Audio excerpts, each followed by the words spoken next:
This is the Lone Crater YouTube. We hope this video helps. You'll start by powering the Chromecast and switching the TV to the correct HDMI input so you see the device screen.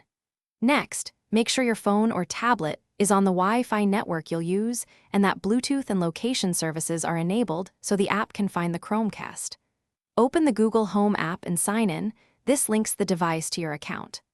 Once done, tap Add Setup Device to begin the reconnection flow.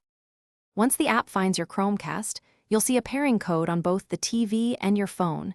Verify they match to prevent connecting to another device. Then choose the new Wi-Fi SSID in the app and type the password carefully. If you need range over speed, pick the 4 GHz band. The app will push settings to the Chromecast, and you'll see a progress indicator. Make sure to let the process finish entirely so the device saves the new network. After the setup completes, confirm the Chromecast shows online in Google Home and that you can cast a quick test, like a YouTube video or a Chrome tab. If casting fails, restart both your router and Chromecast, then try rejoining the network.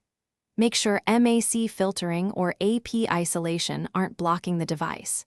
If repeated attempts fail, perform a factory reset on the Chromecast and run the setup again.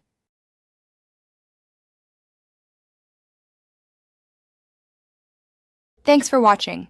Consider subscribing if we helped you.